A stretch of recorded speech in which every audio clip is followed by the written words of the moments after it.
Welcome to this edition of Head to Head. I'm your host, Cam McKinney, and this is episode number 375 of the podcast. And on this episode, I'm talking about this year's MLB Trade Deadline. Let's talk about the big trades made during the deadline. I don't want to talk about every team, so what I'm going to do is talk about 6 teams that I think made the most impactful moves, 3 from each league, and up top, I'll say that I won't be mentioning the prospects moved in any of these deals. I'm not going to pretend to be interested. My takes on these trades are all about how they are going to have an impact on this baseball season. The Padres have to be the place where I start because once again, GM AJ Preller has gone all in with trades. He brings in relief pitcher Mason Miller, who was an all-star last year, and starting pitcher J.P. Sears,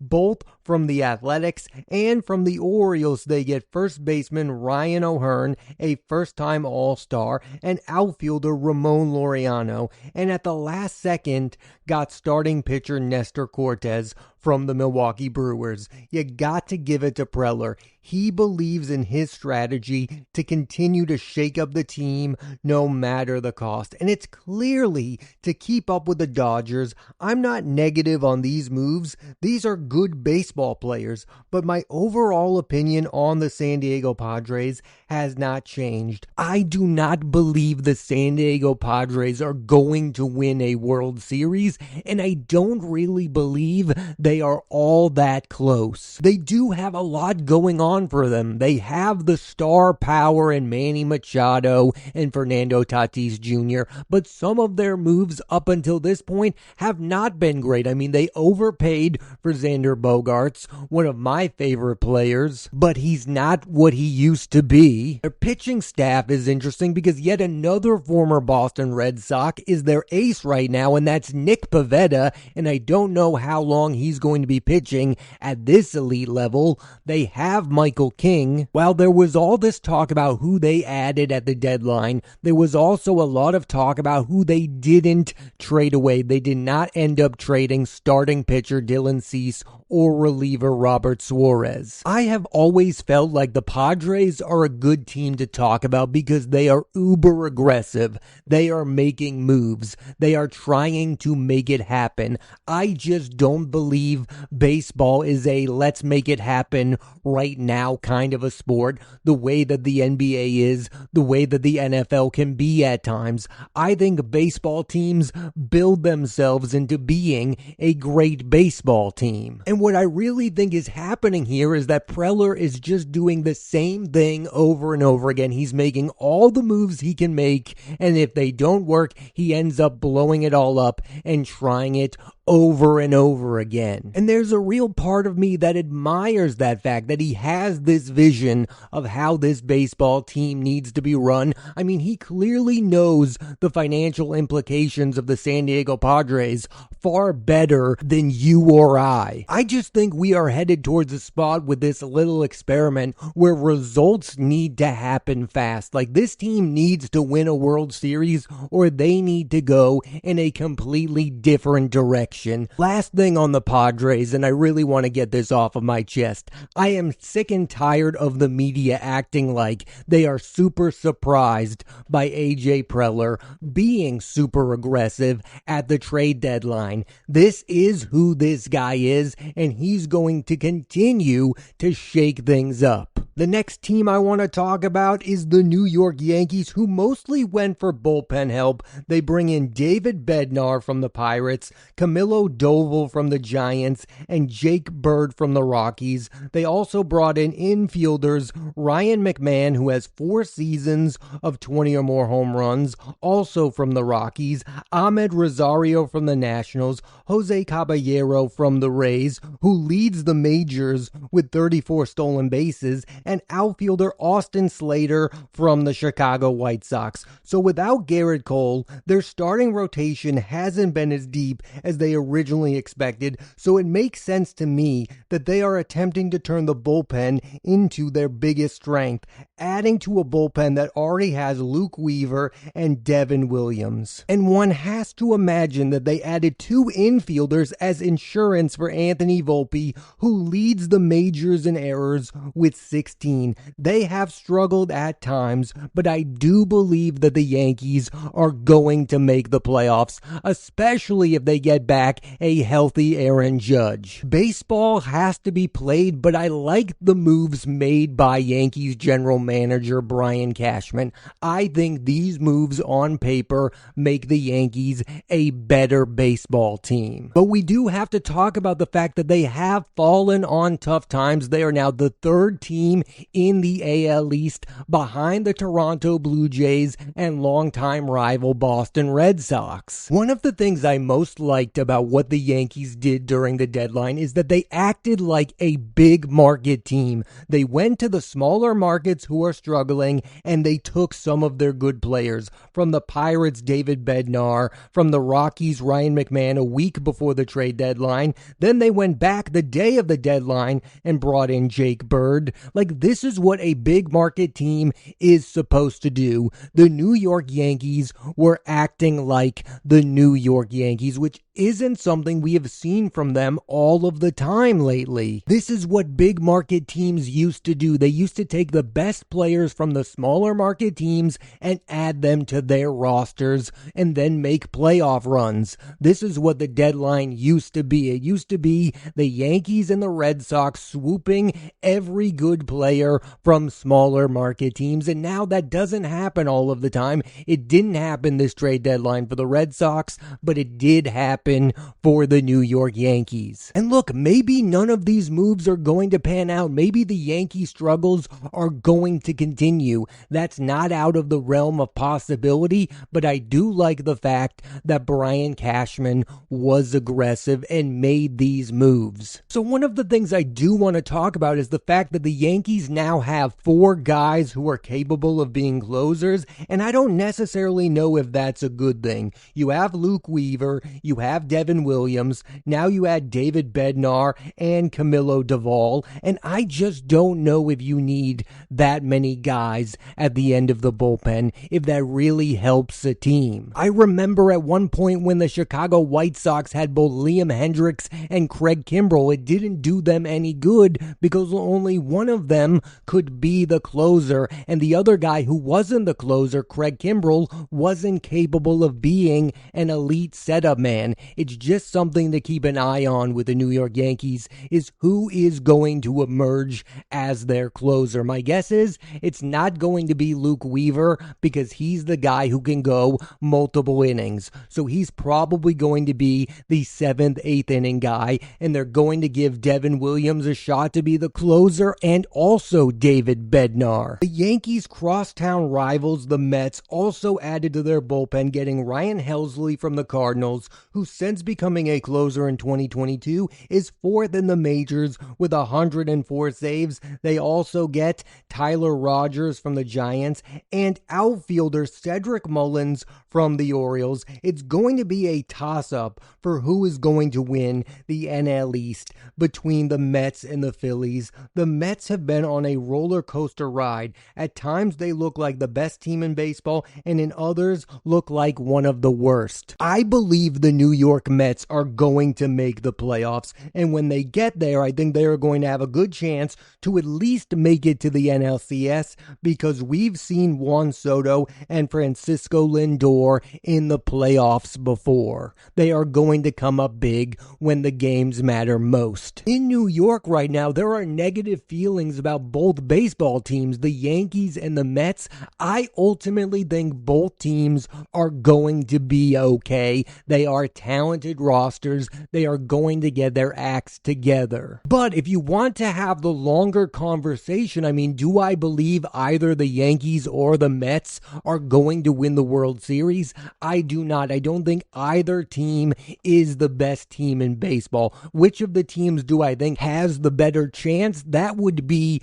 the New York Mets, because Juan Soto is on the New York Mets, and last year, other than Giancarlo Stanton, was the best player on the New York Yankees during their October run that led them all the way to the World Series. October is really where I believe the Juan Soto contract is going to pay off. I think Cedric Mullins is a good addition to the New York Mets. I just believe they have a really top-heavy lineup. They have three guys who you can presumably rely on. You have Francisco Lindor, you have Pete Alonso, and you have Juan Soto. The other guys, the Francisco Alvarezes of the world, the Mark Vientoses, they have been inconsistent. Alvarez, for instance, was sent back to the minors at one point this season. July was a really tough month for the New York Mets. I do believe they are going to turn things around and go on a decent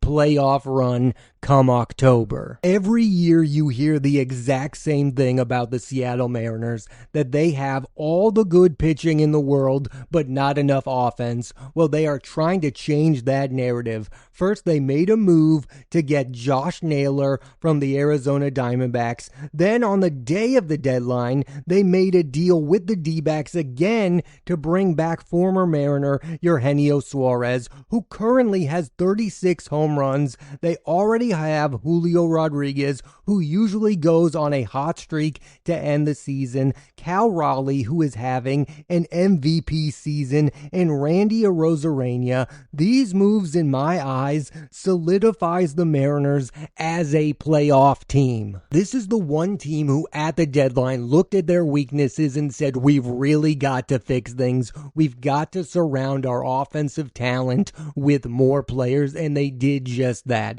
They bring in Naylor, they bring in Suarez. The one guy who confuses me on the Mariners is the guy who I believe is their most talented player. That is Julio Rodriguez. For the fourth straight year in a row, he has 20 homers and 20 stolen bases. But early on during the baseball season, he does not feel like he's one of the best players on the planet. He makes the All-Star game every year. He is a star player. I get it. But I thought this was going to be a guy who wins MVPs, and maybe that's going to happen. He has never put together a complete dominant season during the baseball year. Like, there are times where he's been the best player on the planet, and it's usually sometime during September. I am hoping in the future years he finds himself and becomes the best player on the planet. Because for a while there, it felt like the problem was going to be that the Mariners have Julio Rodriguez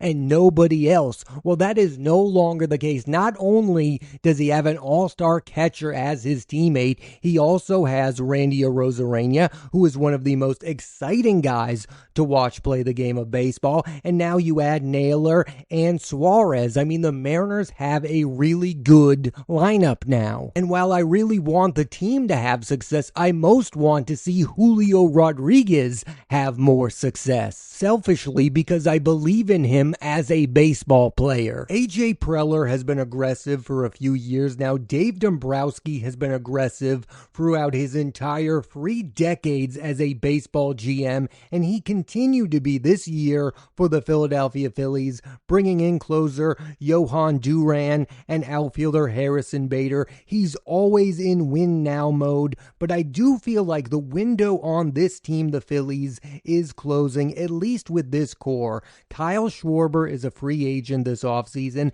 and they need to take advantage of the fact that Zach Wheeler is one of the best starting pitchers in the entire sport. Baseball fans all like Bryce Harper. I think we want to see that guy win a World Series title. It really is interesting to see Dombrowski dominate with his old school style. Like, it really is as simple as, I am going to acquire the best players available to me, and I am going to give anything and everything I can to get those players. He doesn't care about prospects. He doesn't care about the future state of the Philadelphia Phillies farm system. He only cares about winning baseball games in the here and now. And I personally love that mentality, and it's why I will always root for Dave Dombrowski. He's the reason that my team won a World Series in 2018. And I root for that kind of aggressiveness to pan out because it's how I want my team to be.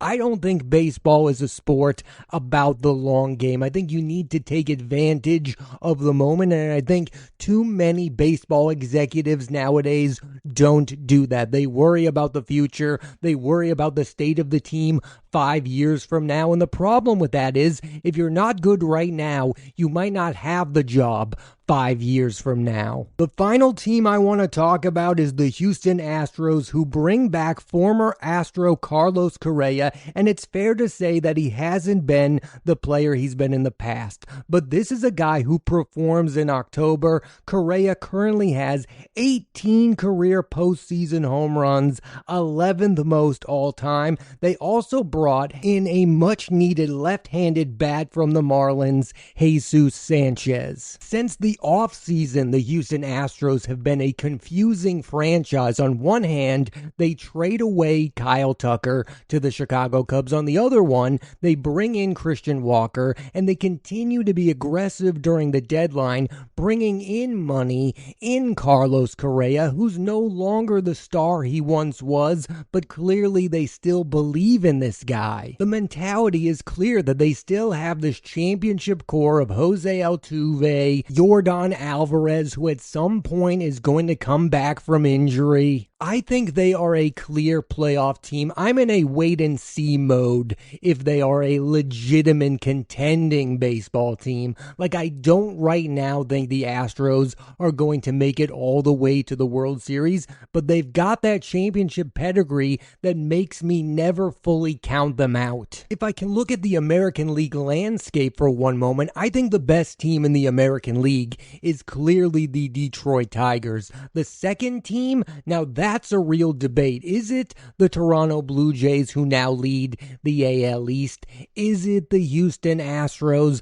I don't know the answer to that. I think the Tigers are going to play in the ALCS, and I believe their competitor right now is between the Blue Jays, who did make an intriguing move, bringing in Shane Bieber, although I don't know if he's going to be the Cy Young Bieber he was, or the Houston Astros. I'm fully on board with Carlos Correa being back in a Houston Astro uniform. I think it's the right thing. I want to see this guy play in the playoffs. That is when he is at his absolute best. So I've talked about the individual teams and the moves they've made. Here's a general thought I had on the deadline. Clearly, starting pitchers were not readily available. Joe Ryan, not traded. Mitch Keller, not traded. Sandy Alcantara, not traded. Zach Gallen, not traded. Dylan Cease, not traded. And Mackenzie Gore, you guessed it, not traded. And it's interesting because I don't know if this is a sign of starting pitching being undervalued or overvalued or properly valued. The Twins, for instance, traded almost everyone on their roster except Joe Ryan, who one could imagine would have brought in a nice haul. He's an all-star for the first time, and his value might never be higher. I'm not crazy. I never thought the Pittsburgh Pirates were going to trade Paul Skeens or someone like that, but the fact that they wouldn't trade Mitch Keller is kind of wild to me. The best pitcher traded on the day of the deadline was former Arizona Diamondback Merrill Kelly, who's now on the Texas Rangers. He's a very good pitcher. He is a number 3 starting pitcher. I thought at least a solid number 2 would be traded at the deadline. I think it's really hard for individual players to make an impact on a new team, but the one position that really can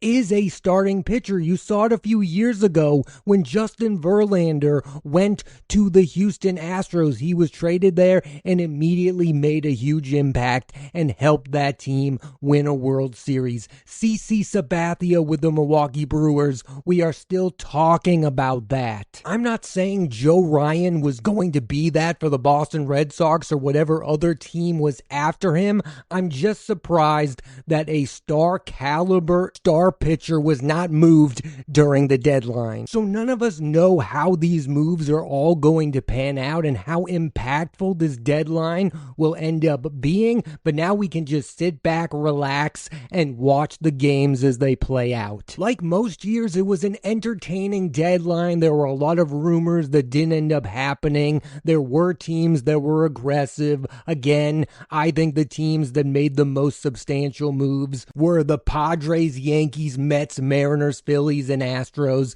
Thanks for listening to this edition of Head to Head. I'm Cam McKinney, and there'll be a new episode of the podcast every Monday on Apple Podcasts and Spotify. So please rate, review, and subscribe.